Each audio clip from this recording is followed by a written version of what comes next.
Okay. Good morning, everyone, and welcome to our webinar, Facebook for Business. This morning, we have Jackie Peterson from Splash Social Marketing. For the past 11 years, she and her husband, Tom, realized that outsourcing social marketing was a huge need for businesses, and they began Splash Social Marketing. Tom has been doing internet marketing since 2000, and Jackie brought a bit background in psychology and journalism. Jackie is an active member in our community, including being an ambassador for the Chamber, a leader for the Solutions Networking Group in Claremont and Winter Garden, and she's a member of the South Lake Business Leaders. And she also runs a Facebook group for businesses called Unite to Prosper. Let me go ahead and turn it over to Jackie. Hello, everyone. Thank you so much for joining us today. I appreciate you taking some of your valuable time to be with us. I hope I make it worth your while. To anyone who joined up because they saw that Tom was presenting, sorry, he can't make it, so you guys are getting me instead today. But we're here to talk about Facebook business, so I'm going to jump right into it and share my screen so you can see my wonderful slides.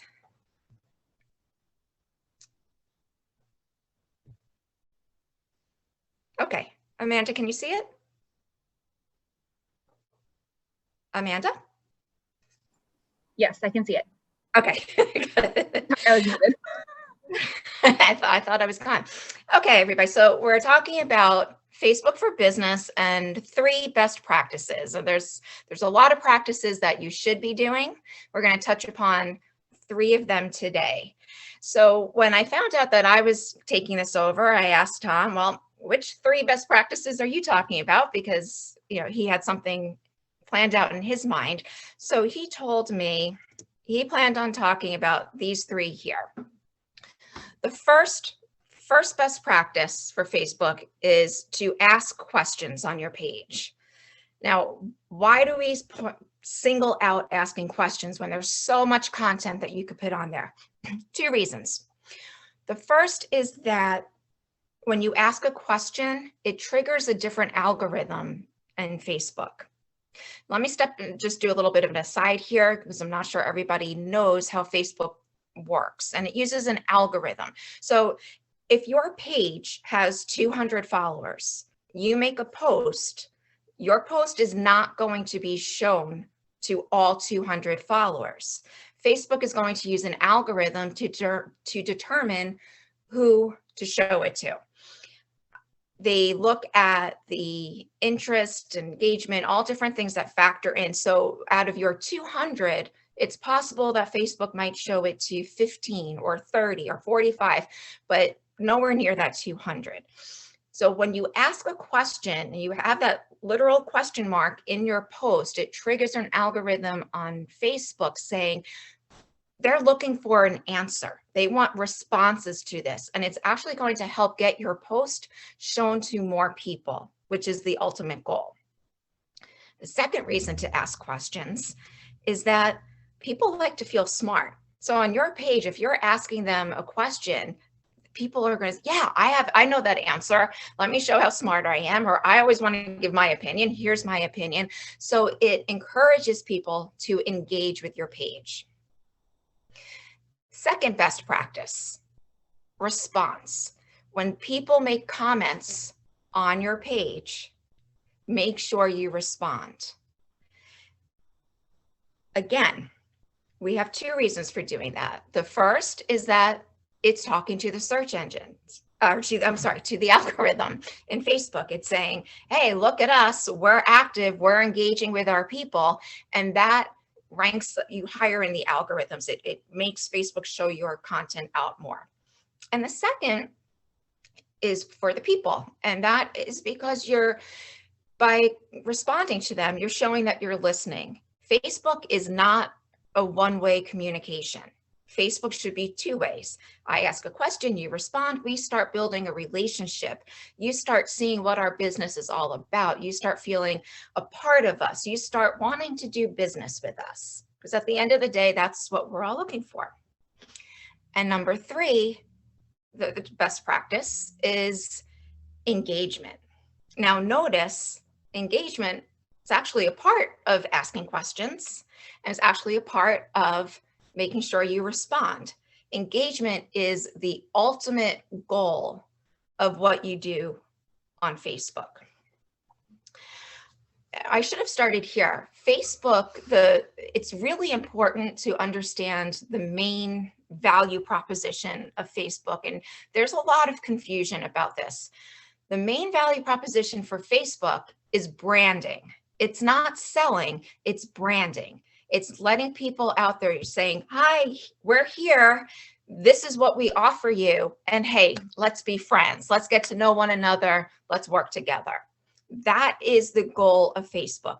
Yes, you can make sales. Yes, doing advertising is going to help that. Building organic content, all that's going to help eventually lead to sales. But it's not something where you get an ROI, like I spend $100 and I make 20 sales. I know that that was worth my $100 investment. There are social platforms where you can look at ROI like that. There are social platforms where I'm going to advertise to the people who are looking for what I offer right now. And I'll be happy to talk to anybody about those at another time. But right now it's Facebook, and Facebook is branding. So, okay, you came here to learn 3 best practices, and there it is. I just told you, ask questions, respond, and engagement. That's it, we're done. But no, you know what, guys, it's important to make yourself laugh. I make stupid jokes for myself. Engagement is really, really important. So I want to go into more about engagement. Okay, so on Facebook, engagement in some terms is simple. It's when people like your post, when they comment, when they share, or when they do those reactions, the little faces, happy faces, sad faces, wow, mad, all that. Now, Facebook is looking for more than likes. They want to get comments, and they want comments that are more than just 1 or 2 words. So again, when you phrase those questions, phrase your questions to hopefully encourage longer comments. The reason why Facebook looks for that is a long one, another topic, and falls into the whole privacy issue and all that. And again, happy to talk to anybody about it. But for right now, just go for questions that will give you a bit more content in the comments. The shares are really important because that goes to the Facebook algorithm. Again, Facebook doesn't show your post to all of your followers. So how do you get more people looking at it? When one of your followers shares it to their page, now Facebook's algorithm is going to come into play on their page and start showing it to more people.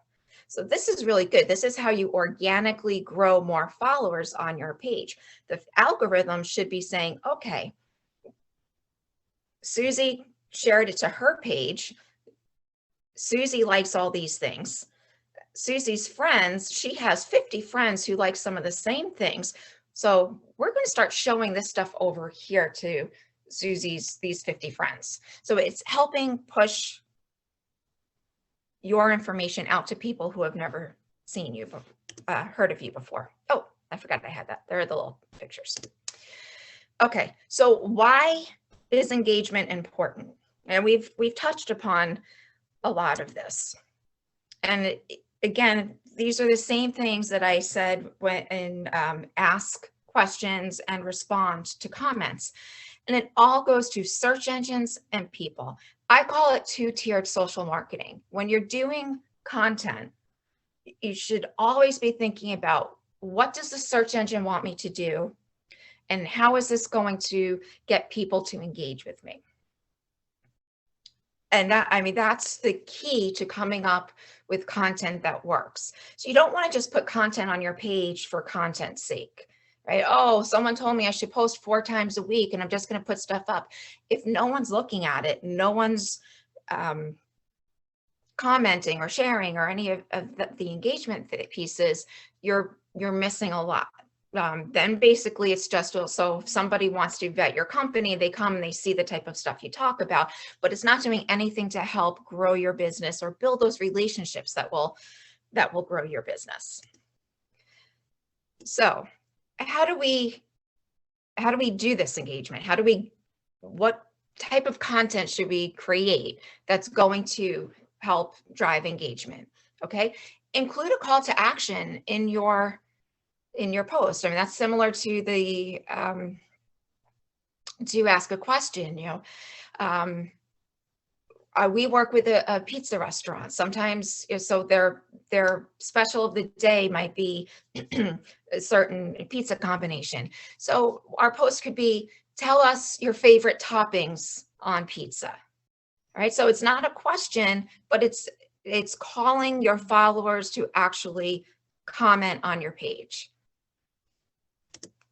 Ask questions we've covered. Okay, create polls. Ask people flat out. I mean, again, you could use the pizza example. Which is your favorite topping? And then you can give them the choices: pepperoni, mushroom, onion. And then make sure, though, when you create a poll, don't just leave it there. When the poll ends, make sure you circle back and actually make a post about the results. People can go scroll back and see what the results are, but you started it, finish it. Let people know what the results were. Ask for reviews. People don't do this enough, right? Reviews are really important. Reviews on Facebook are okay. It's good. Reviews on Google, even better. But here we're talking about Facebook. Ask for them. I guess actually on Facebook now they're recommendations. My terminology is out of date. But ask people to actually recommend your business, why they like doing business with you. Respond to all feedback. We had that. Videos are huge. The reason videos are huge is because Facebook says they're huge. The Facebook algorithm loves videos. And it also goes towards building that relationship with your customers, your potential customers, letting them see the face behind the business. And people don't do business with businesses. They like to do business with people. So anytime you can show them who you are, literally show them who you are, that's going to help build a stronger bond between them and your business, getting repeat business. Hashtags. Hashtags are huge on Instagram and Twitter. They work on Facebook too, not as strongly or as important on Facebook, but they do work. So hashtags are just a organizing tool. So for the pizza example, it could be hashtag pizza toppings, and that helps people find the content that's talking about pizza toppings. Use images. Every single post should have an image. There are times if you have a post every now and then that just doesn't seem to warrant an image, it's fine, but most posts should have an image. Make sure that they're sized correctly, that they're clear, that they're engaging. Don't just put an image up there because, oh, I need to have an image. Make sure that it's relevant. Make sure that it's something that's going to capture people's attention. Share posts from complementary businesses and tag them. And this is huge. Okay, the reason I say complementary businesses is simple. If your business, I'm trying to think, if you are a realtor and there's a post made on a page for a mortgage lender, your target audience is likely somebody who needs a realtor and a mortgage person. So when you share information back and forth from those two pages, now each business has the opportunity to talk to all the followers on the page of the other business. So that's why, I mean, anytime that you can support another local business is awesome, but to really up your game and help you, try to look for those complementary businesses and tag them. That means look at what their Facebook name is and do the little @ symbol, @ whatever. It should highlight and click to highlight it. Then that way, when people come on your post, they can just click on the highlighted name of the business and go to the other page and see what they're about. So I do this for one of our clients is a builder, and they work with a preferred partner for a mortgage company. So I make sure that there's a lot going back and forth between those two companies. Highlight staff members, and again, tag them. This goes back to let people see behind the curtain, see who makes this business run. There's a few reasons why this works really well. First of all, a business that is highlighting their staff members, it shows that they value their staff members. Saying, look, it's not just me, Mr. Business Owner, but look at all these other people that do a great job to give you the service that you deserve. It makes the staff members feel good. It's showing more personalities than just one. So if you have a staff member that's a runner, maybe they're running a race, and oh my gosh, for donations for charity, sorry, my brain slipped there. And they're doing a race for breast cancer awareness and raising funds.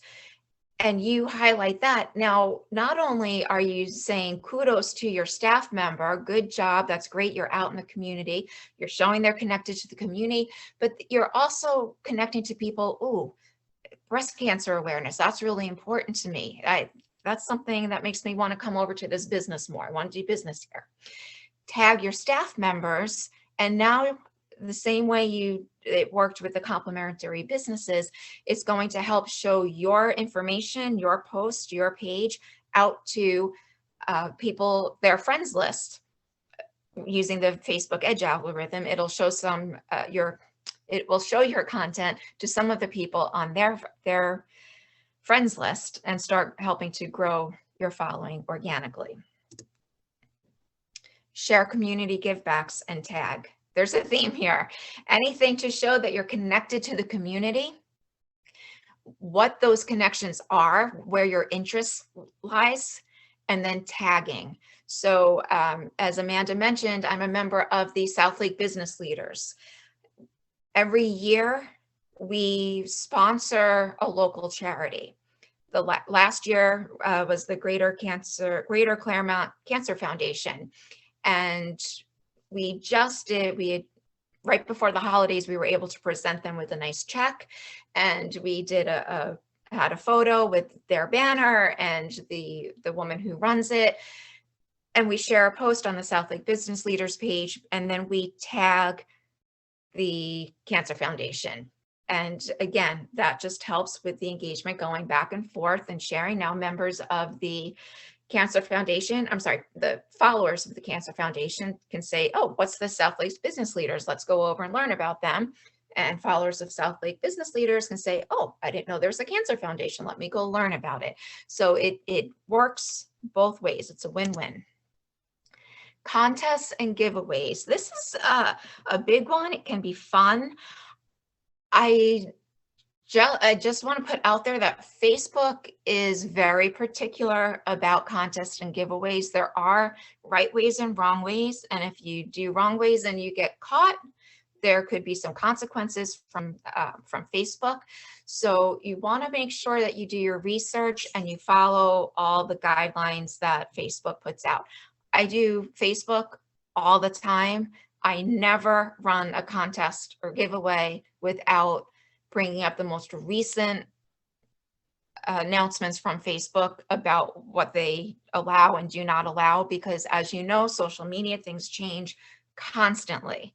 So it's just a quick Google search will tell you what you can do. And if you have any questions about what does it mean to do this third party, blah, blah, blah, some of it might be confusing, reach out, give me a call, and I'll help walk you through it. Be topical. One of the tips that's often given about, how do I get it? So how do I make sure that content's out for my business all the time, is to use a scheduling tool. So, sit down the beginning of the month and make a whole bunch of posts and schedule them to go out for the month. That's fine. That's fine if you're doing it for very basic information to get out there. If there's a holiday coming up in the month, it'll be appropriate. But make sure that you're keeping your eye on what's happening in the world and your community for two reasons. One, if there's a big negative event happening, something that, I mean, I hate to bring it up, but if there's a school shooting or something such as that, and you have a funny cat post going out, well, it's very, it's not a good look. So be aware if there's something that is big, make sure, just take a look at the post you have coming out for that week and make sure that it's not going to offend anybody or just be off the mark. And on the other extreme is if something happens that's big and deserves to be talked about, you want to make sure you're in on the conversation, especially if whatever that big thing in the news is anyway, it comes into play with your business. So for my business, anytime Facebook or Google or somebody makes a big announcement, I want to be on top of that. I want to make sure that I'm sharing that with the people who are following my page, because they're following my page to get the little tips and tricks that we put out there every now and then. So look for opportunities to get into the current day conversation, what is trending in the world, if it's topical and makes sense for your business. And that's a big thing. Make sure that what you're doing makes sense for your business. Everything you put out on Facebook represents your business. Again, going back to branding, it's saying, this is who we are. This is everything you put there is telling people what your interests are, why they should connect to you, and helping to make those strong connections. So on that, what not to do, I don't have a slide on this, but especially in these days, your business page is nowhere for you to talk about politics, sex, or religion. Those, I mean, we've all heard that doesn't belong in the workplace forever, but these days they are very hot topics. And unless any of those topics actually pertain to your business, there is no room for them on your page. So just steer clear. Personally, I wish there was no room for them on my personal Facebook page, but gotta live with what Facebook gives me. Okay. Oh, Facebook Live. I didn't realize there was one more. Sorry. Facebook Live is a great tool. Again, we mentioned earlier that videos are really important, and Facebook loves that in the algorithm. And so Facebook Live is great. It's right there in Facebook. It's a Facebook tool, so Facebook ranks it very highly. What I love about Facebook Live is how simple it is. People get so stressed out about going live. So first of all, Facebook, you can record without being live. So you can take some of the pressure off yourself. But if you do it live, either way,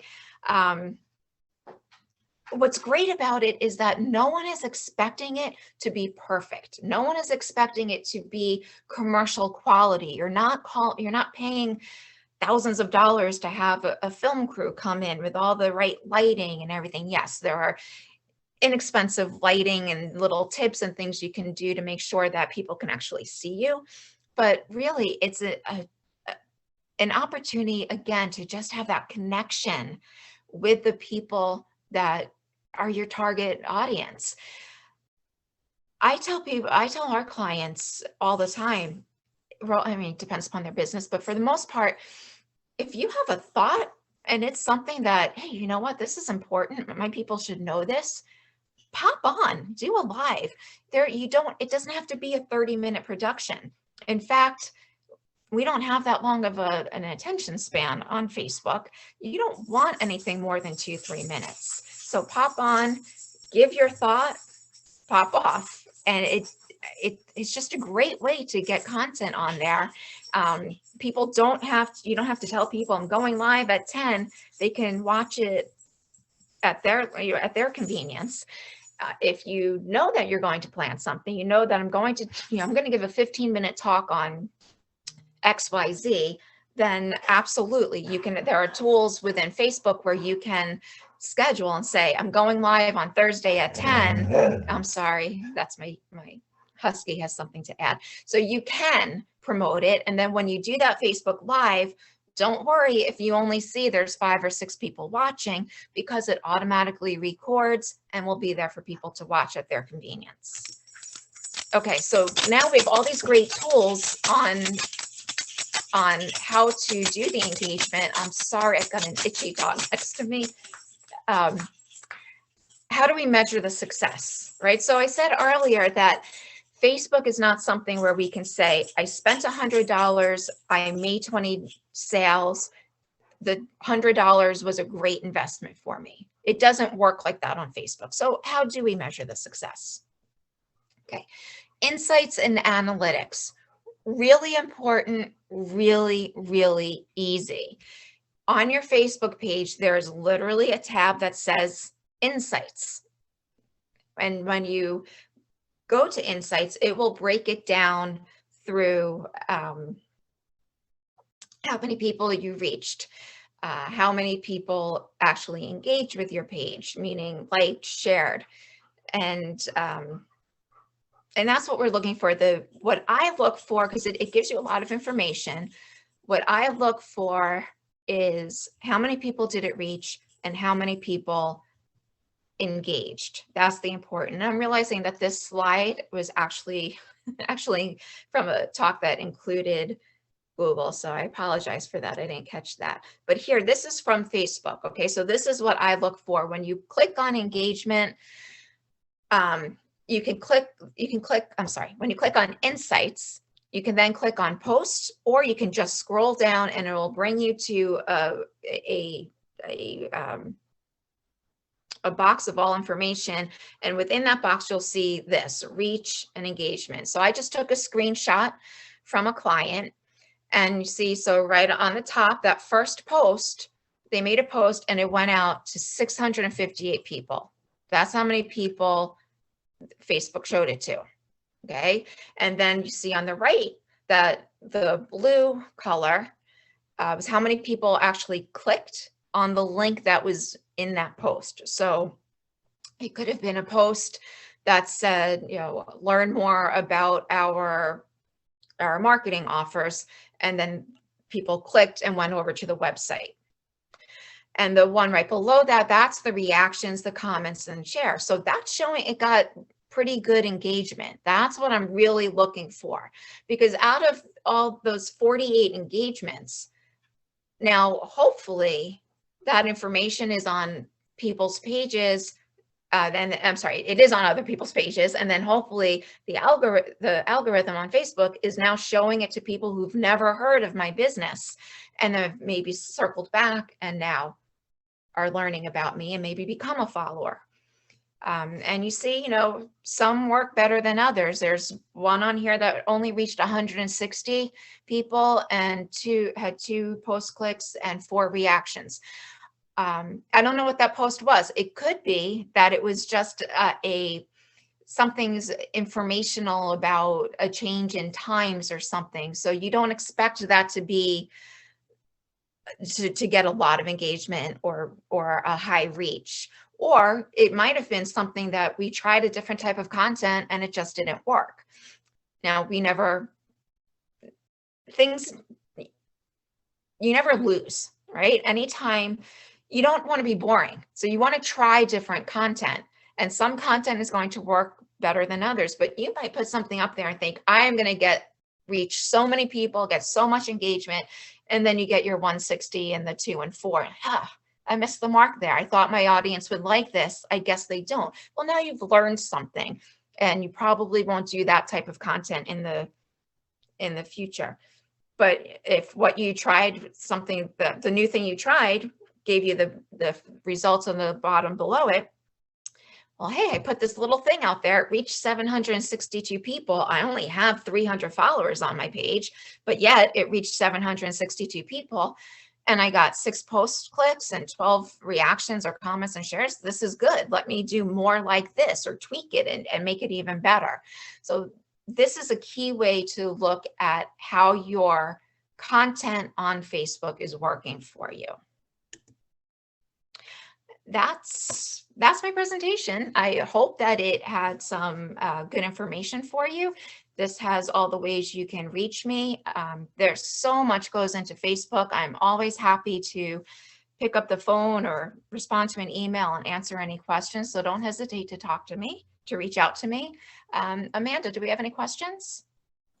We do. So the first question is, do you recommend informing other businesses before tagging them? I have never made that recommendation. Quickly thinking, I can see where there might be certain circumstances that would come up where you might want to get their permission. If it in question, I don't know. There are times where I think you might want to get permission, but what I'm thinking, the reason why you'd want to contact them more would be to make sure, give them a heads up and say, hey, we're tagging you. Make sure your social marketing person sees it, because you want to make sure that things start going between the two businesses. Make sure that they comment back when, oh, hey, thanks Splash Social Marketing. Thanks for tagging us. We had a great time at that event too. Something along those lines. So more for the heads up and the, hey, we're in this together type thing. But I've been doing this 11 years and I've never had a reason why I felt, hey, you might want to check with them and see if this tagging thing is okay. If you're thinking along those lines, there might be something in the content that you're thinking might not be appropriate. So maybe it's not the best post, or maybe you don't want to tag. I don't know if there's more information they want to share with me so I can answer that a little bit better, but that's my thought. It's a win-win. If you are doing things right in your business, if you are reputable, if you are honest, if you are doing your social marketing the way you should be doing, then people you shouldn't be concerned that people may not want to be associated with you. And that's what that tagging is somehow saying, hey, we've got a little, we like them, they like us. So no, I don't think you really need to reach out to the other company. Great. And actually, Jessica Hayes just said she was tagging both of us on social media that she's on this presentation. So that's great. Thank you, Jessica. I just saw she joined one of the solutions groups. So hi, welcome. Another question is, when tagging staff members, I worry about the risk of what is on their personal page. How do you account for that risk? Know your workers and know whether it's somebody that you should tag. And that's a really good point, because people's personal pages, they should be able to do whatever it is that they want to do on there. So know what your people are doing on there before you tag them. Having said that, I may be sharing too much here. I will never tag Tom's personal page. Tom has, his personal page is very locked down because it's how he enjoys Facebook. He has good friends. They go on that, and this is where they go to debate and talk, and they can say things to each other that, nobody else needs to know. We've always used to say that is that you should lock down your personal page and just have your business page. When a customer, a colleague out in the community says, hey, I sent you a friend request on Facebook, we always used to say, hey, that's great, but can you like our page?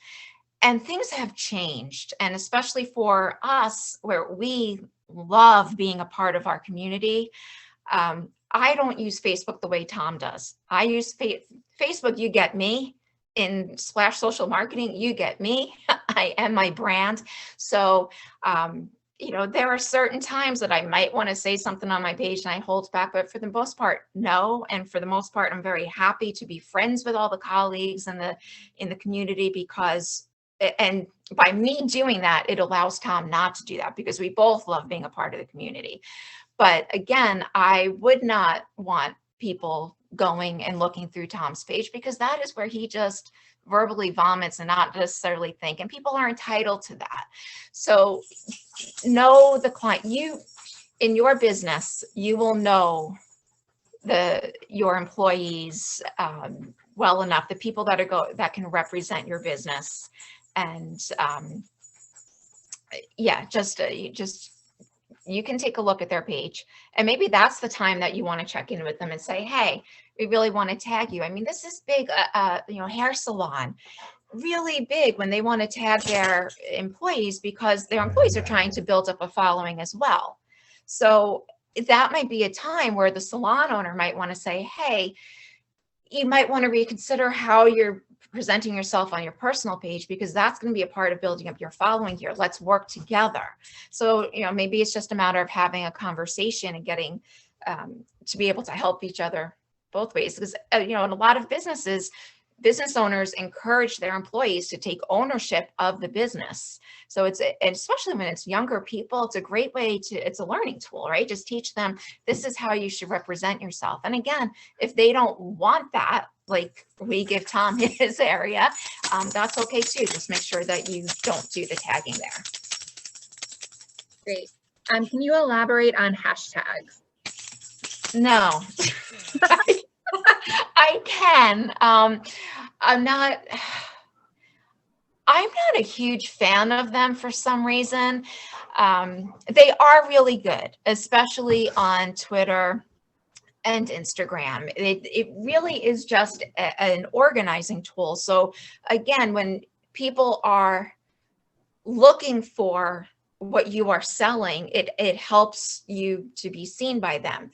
But when I do hashtag research, I so often find hashtags are just not used well. So many people use them incorrectly that it becomes a mess. I had just a couple of weeks ago with a client sent me an email. So, my friend was looking at my page and thought that we should use this hashtag and that hashtag.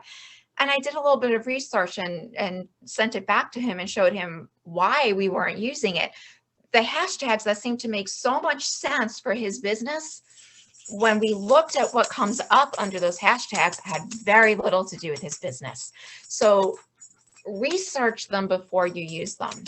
I know, actually what I like are the hashtags that are used completely incorrectly, the ones that are just sort of jokes, and I can't even think of one off the top of my head, but like hashtag don't I look stupid in this picture, or whatever, something where you're making a comment about the picture, and it's more of creating more content rather than being used to organize and help you be found. I think those are funny. But I would just say, when you use hashtags, look to see, before you use it, look to see what's going to come up. Hashtags shouldn't be the same hashtags over and over. I'm sorry, you shouldn't use the same hashtags over and over.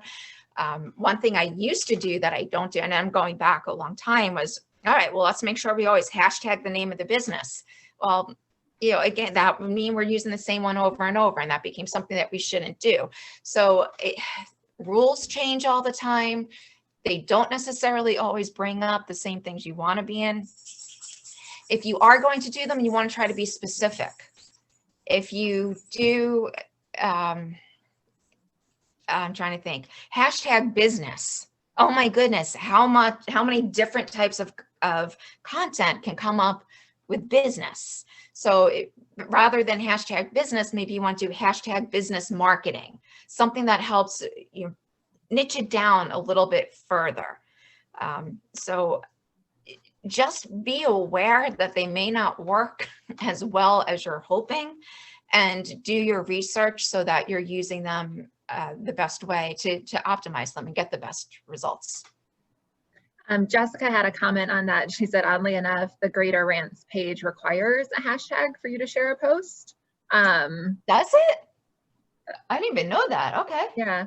And then we have a follow-up question to this, and it said, why would you use a hashtag of a business instead of just using an @ and tagging them? No, I would use the @ and tag the business. The hashtag is for, oh my goodness, my brain. I should have had more coffee. For the topic, there we go. The hashtag is going to be, so I said hashtag the name of the business because, and again, I said that was going back a while ago. It was in that way, if somebody did hashtag /social marketing, hopefully the content that we've put out there, a whole bunch of content would have come up for them. So that worked in the past.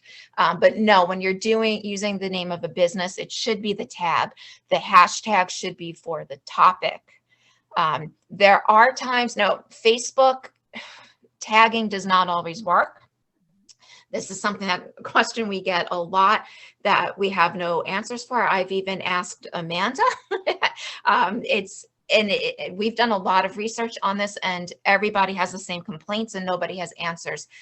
It does not always tag. Sometimes I go to make a post and it will not tag. I'm sorry, make a post from my phone, it won't tag. But if I go over to my desktop, it will tag, and vice versa. Sometimes it will, sometimes it won't. So in my last ditch try to make it work, I might do hashtag the name of the business that I'm trying to tag if Facebook just isn't letting me tag it at the moment. And then Jessica had another point, and it's one that I tend to agree with too, and I'm sure you do. It's hashtags tend to work better on Instagram. So Absolutely. She uses them regularly for her cheeky swimwear swim line. And if people, for example, search hashtag monokini, her content will show up as long as the hashtag is not overloaded. And I tend to find that works best on Instagram and not on Facebook too. Absolutely. I do not use hashtags on Facebook very often at all. It's Instagram and Twitter. Is there a way to find out the names of who is clicking on and sharing the posts?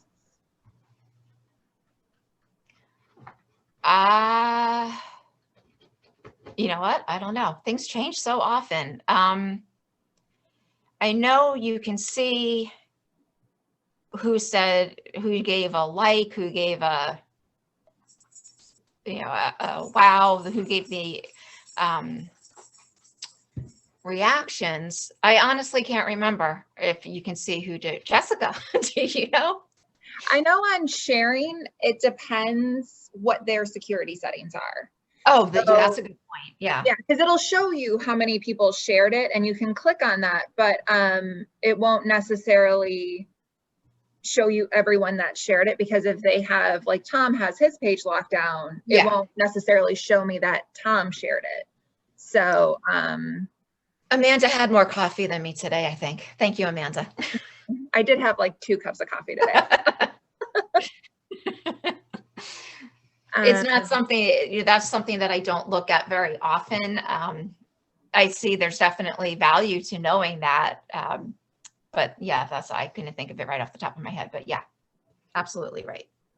And then another question, elaborate on contests and giveaways, the wrong and the right way to use them in business. I don't even want to comment too much. I have not done a contest in a while. And as I said, they change so frequently. Facebook rules change so frequently. It used to be that in order to comply with their rules, you had to use a third-party platform. Stack something or other. And that was the only way that they officially, it was okay. And that was because a third party was monitoring everything, and the business wasn't trying to be shady somehow and, declare their friends winners or whatever. They did change that, but then there's a list of things you can and you can't do. And in total transparency, I have not done a contest in so long that I don't know what the rules are today. I just know that it's important that you follow them. And again, you can just Google Facebook rules for contests and it will come up, and it used to be like one whole screen of all the do's and the don'ts. And some people feel, I don't really, it's not a big giveaway. It's okay. I know, especially during the pandemic, I saw a lot of people doing giveaways and they were not following the rules to the T, but it wasn't a big deal. It was it was more of just, come on and give me a little information and then I'm going to give somebody a product. That's fine. But when you are using it to either get email addresses or you're doing a big giveaway, you definitely look at the rules. And then there was a question on if notes would be made available at the end. Just so everyone is aware, we are recording the session, so that will be posted on our website. It will go in our newsletter and everything like that. So if you missed anything at any point during this presentation, you'll be able to access it after. And splashsocialmarketing.com has all our contact information. And like I said, I'm happy to talk with anybody. We are not all about pushing sales or anything like that. We're very much into empowering people. So call with questions and I'm happy to answer. You're not going to get a sales pitch. I'm just going to try to help you out. For videos on Facebook, is it better to have it uploaded directly to Facebook or use like a YouTube link, or does it matter? Pros and cons to both. We really like YouTube links. Facebook used to want it all to be internal on their page. Going to assume that they would still prefer that. We like YouTube because it brings people to obviously the YouTube channel, and YouTube is the second largest search engine. It's very big now. And then hopefully you have a bunch of other videos there that now people will start looking at and learning other things about your business. So I often, if I do a Facebook Live, I will often download it and get that onto our YouTube page. So YouTube is a great complementary platform for the videos. And that's something, you create all this great content. It does not have to all stay in the same place. You can put your content in different places. I won't go into all that, but yeah, get the most out of your content. So if you put it on YouTube and then you're able to share it to Facebook, now you have it in 2 places. That's awesome. Are there any other questions for Jackie while we're still here? I think we've hit all of them. Can you talk a little bit about Facebook stories? Facebook stories is great. They're up for 24 hours and they're great to just put out, what's happening at the moment, or to tell a story. So let's show you a day in the life at our business, and maybe do a story of, opening procedures. This is what we do when we come in the morning, and hey, midday, this is now we have to rearrange and do this over here. And now we're coming back at the end of the day and we're doing this. So there's the flowing content actually tells a story. That's one of the best ways, I think, to use it. Again, always trying to make those connections with people. The clients I'm working with right now, we're not doing a lot of stories. It's not appropriate for a lot of who we are working with, but it's just like the other content. It's a great way to connect, build those relationships, and show Facebook that you're active so that you are being shown to more people. When you post on Facebook, does it stay forever, or what is its shelf life? Anything that you put on the internet, whether it's Facebook or not, is forever.